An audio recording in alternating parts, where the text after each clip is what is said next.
Nous sommes le jeudi 14 mai 2015. Bonsoir à tous et merci d'être sur Yota Télévision pour vous informer dans cette première édition de la soirée.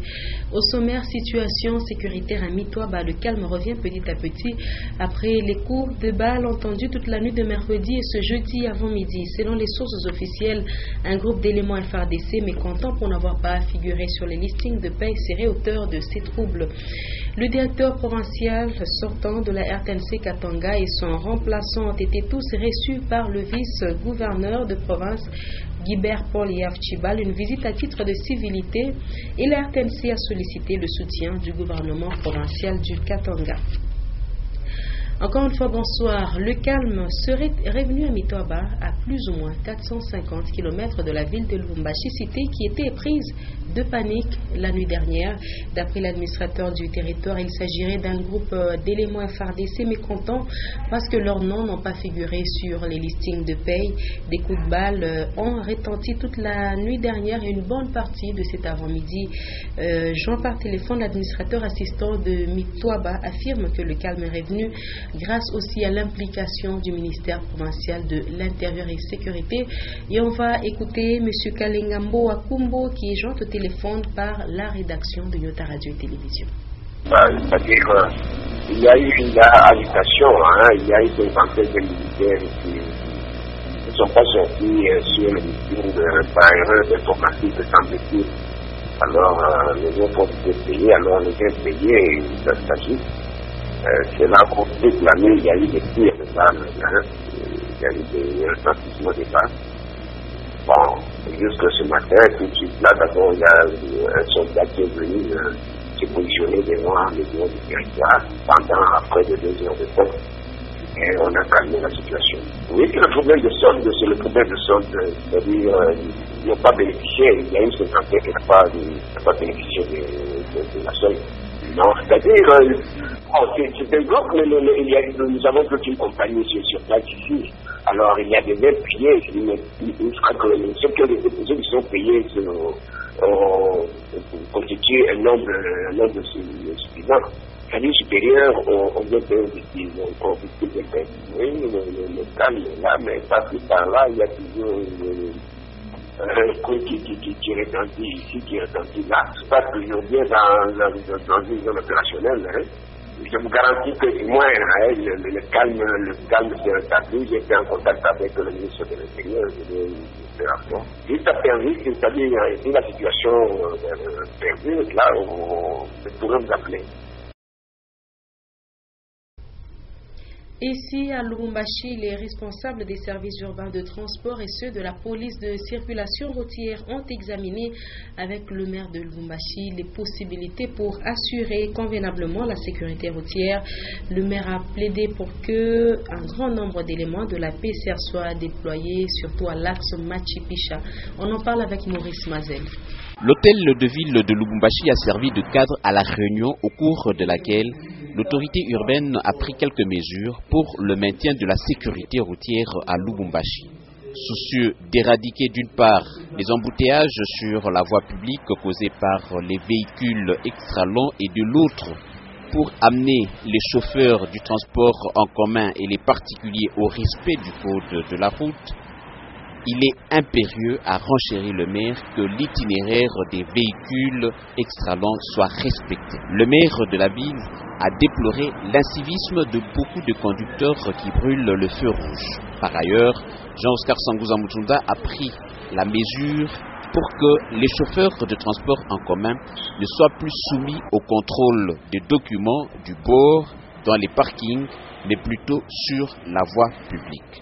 L'autorité urbaine a indiqué que dans les parkings, la police des circulations devra aider les conducteurs à s'aligner correctement. Par la suite, le maire a suggéré que le pléthore des agents de la police des circulations routières dans certains postes soit concentré ou orienté sur l'axe Machipicha afin de permettre la fluidité dans la circulation routière. Par rapport à l'extension de la ville de Lubumbashi, le maire a reconnu que plusieurs routes de Lubumbashi ne communiquent presque pas avec les conducteurs. Et au chapitre de l'enseignement, début de la promo scolaire provinciale ce jeudi 14 mai à Lubumbashi, à Kiwele précisément, les gestionnaires du secteur éducatif échangent sur les difficultés rencontrées dans l'enseignement primaire, secondaire et professionnel au Katanga.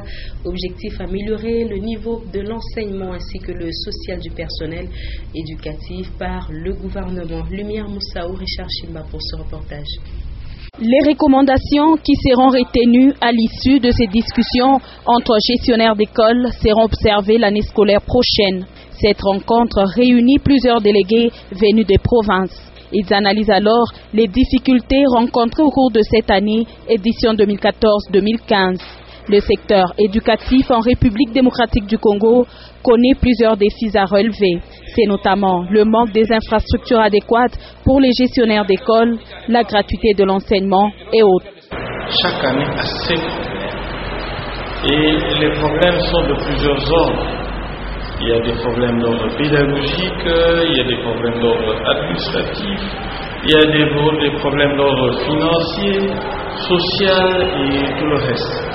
Alors, il faudrait chaque fois, quand on est à la fin, presque à la fin d'une année scolaire, on puisse voir qu'est-ce qu'on a eu comme problème, qu'est-ce qu'on a eu comme avancée, qu'on peut retenir, qu'on peut reconduire, et quels sont les problèmes pour lesquels on a eu trop de mal et pour lesquels on doit essayer de faire de sorte que ça ne puisse plus se reproduire. Les conclusions de ces échanges, qui dureront 3 jours, seront transmises aux autorités compétentes pour une bonne applicabilité. Et pendant ce temps, les enseignants de l'école primaire Nema à Kasangiri, eux, évoluent dans des conditions un peu difficiles. Cette école publique n'est toujours pas mécanisée et les enseignants ne comptent que sur la prime des parents. Explication de Jean-Claude Mbal. À Kasangiri se trouvent quelques écoles privées pour l'encadrement des élèves. À ces dernières, il faut ajouter l'école primaire Nema Kasangiri, la seule officielle. Créée en 1997, jusqu'à ce jour, elle n'est pas encore mécanisée. Cela a de l'impact sur le rendement des enseignants. Edouard Kazadi Mouema en est le directeur. Lorsque l'école n'est pas mécanisée, il est vraiment difficile. Pourquoi? Parce que dans ces milieux, d'abord, les parents payent difficilement. Et le salaire, même les conditions de vie pour le personnel enseignant est vraiment difficile. Les difficultés sont énormes. Il y a d'abord le problème d'impayement. Les locaux sont insuffisants. Autre difficulté, c'est concernant aussi les abandons des enfants. En son temps, l'école a bénéficié de la cantine scolaire sur financement du programme alimentaire mondial. Les enfants, lorsqu'ils mangeaient, leur santé s'améliorait et même ils s'intéressaient aussi aux cours. Et puis la cantine scolaire nous a donné aussi des enfants. Ce bâtiment de 3 classes est une œuvre de la coopération technique belge. 2 gangs y sont organisés. La matinée, les classes de première, 2e et 3e année primaire, et l'après-midi, celle de 4e, 5e et 6e année primaire. En santé, la journée de lutte contre l'hypertension artérielle, c'est ce jeudi 14 mai 2015, une journée instituée depuis 2005 par les Nations Unies pour informer le public sur la gravité des complications dues à cette maladie dite silencieuse. Et pour mieux vivre avec l'hypertension, tout malade est censé avoir un kit pour bien contrôler sa santé. Un sujet de Ogi Fortuna Kassongo et Félicien Kassongo. Selon l'Organisation mondiale de la santé OMS, plus d'1 milliard de personnes souffrent de l'hypertension artérielle, dont 40% dans les pays développés et 60% dans les pays en voie de développement. Pour tout malade diagnostiqué hypertendu, un kit personnel de secours est recommandé pour assurer les contrôles de la santé du cœur. Médecin généraliste Horace Mbayo précise que ce kit se limite au diagnostic en plus des médicaments prescrits. Ce que nous leur demandons, c'est d'avoir un tensiomètre manuel ou il serait mieux d'avoir le tensiomètre électronique parce qu'ils peuvent, avec ce matériel-là, se prélever eux-mêmes la pression artérielle. C'est beaucoup plus un kit, s'il faut l'appeler kit à visée diagnostique, parce que le cadre thérapeutique ou le volet thérapeutique c'est un volet pour lequel il faut qu'un professionnel de santé dise un mot, qu'un professionnel de santé intervienne. Se munir de ce kit de secours n'est pas certes à la portée de toutes les bourses, mais le malade ou sa famille est appelé à consentir de sacrifices pour son obtention. Dès lors qu'un individu est déclaré hypertendu, il a tout le temps de faire ses petites économies et en 2, 3, 4 mois finir par se procurer un tensiomètre. S'adonner à des exercices physiques réguliers, avoir un régime alimentaire équilibré sont parmi les mesures à observer pour éviter l'hypertension, qualifiée de tueuse silencieuse. Un autre chapitre, le vice-gouverneur de province, Guibert Paul Yavchibal, a échangé avec Jean-Pierre Sengalukavu et Joseph Mbakulu-Mpambo, respectivement ancien et nouveau directeur provincial de la RTNC Katanga, au menu des civilités et sollicité le soutien de l'autorité pour le bon fonctionnement de cette chaîne officielle. Edouard Kankou. Joseph Mbakulu-Mpambo, nouveau directeur provincial de la radio-télévision nationale congolaise, section du Katanga, et son prédécesseur Jean-Pierre Sengalukavu ont été reçus ce jeudi 14 mai par le vice-gouverneur de province, Gilbert Poliaf-Chibal. Pour les directeurs sortants, il est normal de présenter son remplaçant à l'autorité provinciale quelques jours après la cérémonie des remises et reprises. Le vice-gouverneur a remercié Jean-Pierre Sengalukavu pour le grand travail abattu à la tête de la chaîne nationale au Katanga pendant plusieurs années. Au directeur entrant, l'autorité provinciale a souhaité la bienvenue au Katanga et lui a promis tous les soutiens du gouvernement provincial. Il faut retenir que Joseph Mbakulu vient de Matadi et Jean-Pierre Sengalukavu, quant à lui, a été nommé coordonnateur de la RTNC2 au niveau de Kinshasa. Et puis le ministre provincial des infrastructures, Jean-Marie Dikanga Kazadi, a effectué une visite d'inspection au quartier Makomeno où l'Office des voiries et drainage OVD Katanga procède à l'asphaltage des avenues dans une deuxième phase des travaux. Il est passé par l'avenue Lubumbashi et où est posée la couche de roulement. Regardez. C'est depuis la semaine dernière que l'Office des voiries et drainage OVD Katanga a entamé la deuxième phase des travaux d'asphaltage des avenues du quartier Makomeno. Ces travaux évoluent normalement et c'est pour être rassuré de leur bon déroulement que le ministre provincial des infrastructures, Jean-Marie Dikanga Kazadi, est descendu sur le terrain. Accompagné dans cette visite du directeur provincial de l'OVD Katanga, François Mobali Toko, et du sous-directeur technique Dieudonné Aboula. Jean-Marie Dikanga et quelques membres de son cabinet ont eu des explications sur l'exécution et le déroulement des travaux. Ils ont inspecté l'avenue Lubumbashi qui continue de recevoir les enrobés et qui pratiquement est la route principale du quartier Makomeno.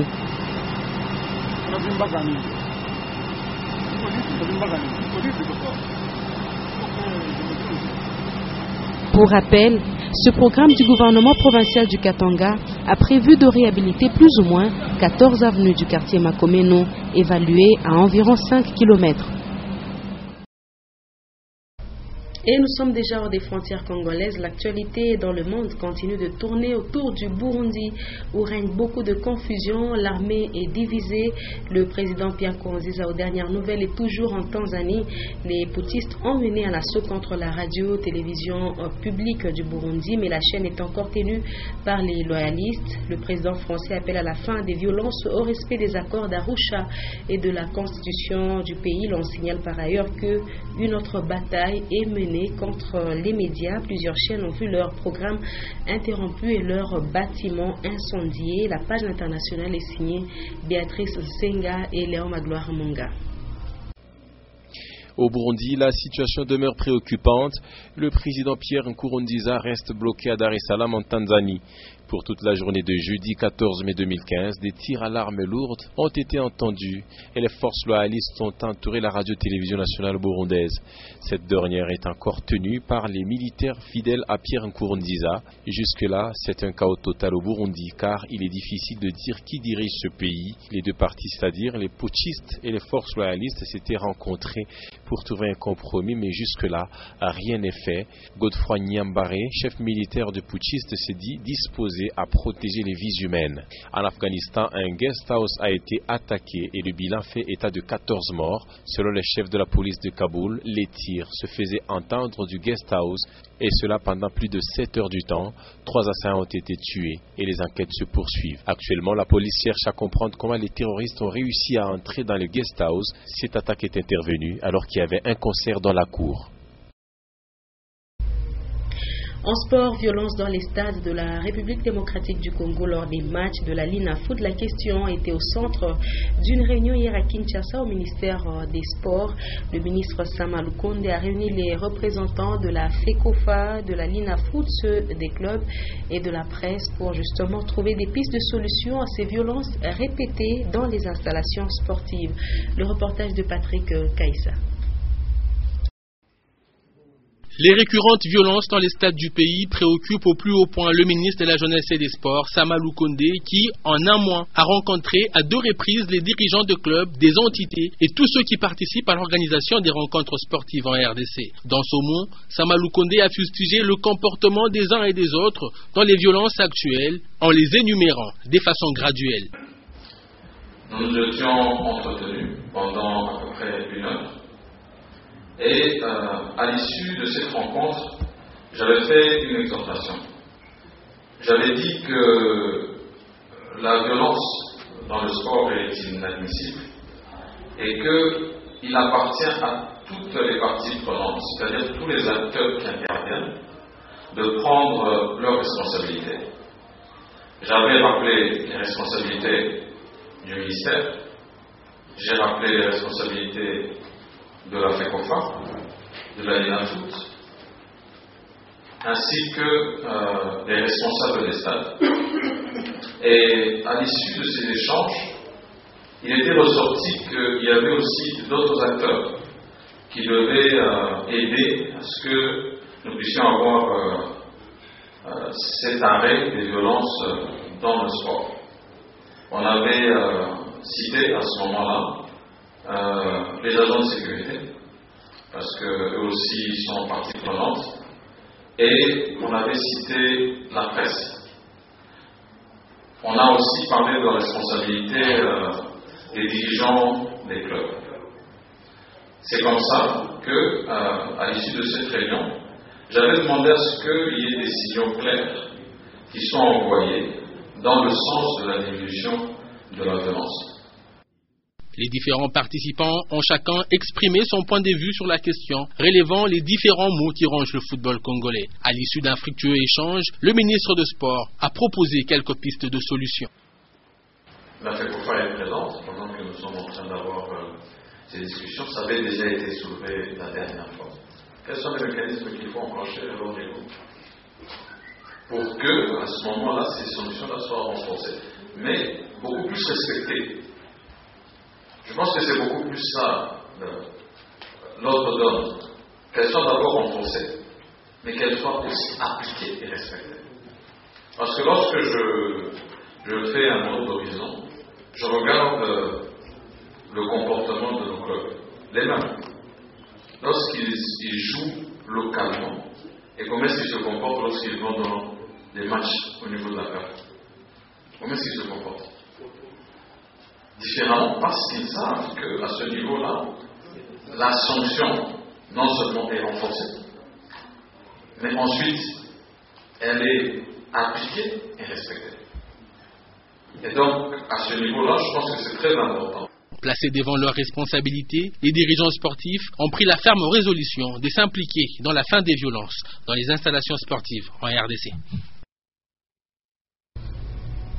Et on va terminer ce journal par la lecture de quelques articles signés dans le quotidien La République, dont son 802e numéro, et qui titre à la une « Le congrès du PPRD pour bientôt » et le retour de Jean-Pierre Bemba au pays. Lu pour vous, Linda Lukalu Bankoto.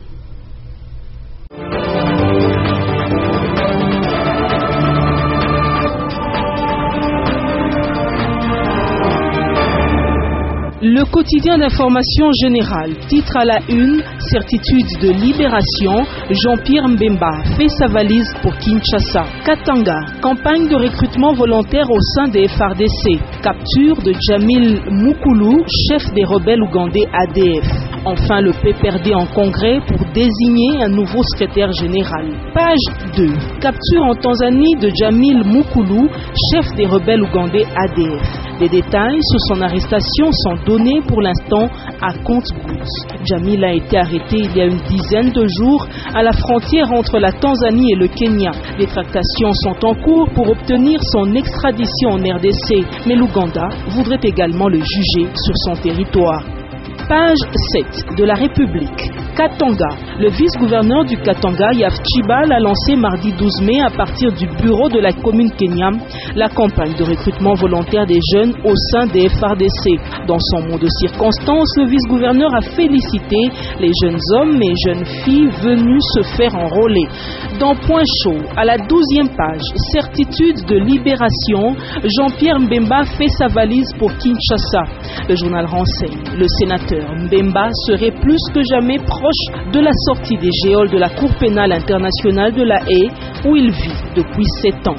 Selon ses proches, une bonne partie de ses effets personnels ont déjà été évacués de sa cellule de la CPI. Enfin, le PPRD en congrès pour désigner un nouveau secrétaire général. Le PPRD, parti de la majorité présidentielle, s'apprête à aller en congrès pour désigner un nouveau secrétaire général en remplacement de Évariste Bochab, désigné vice-premier ministre en charge de l'intérieur et sécurité du gouvernement Matata II. Cette rencontre pourrait se tenir cette semaine à Kinshasa. Mesdames et messieurs, le journal La République est à lire et faire lire.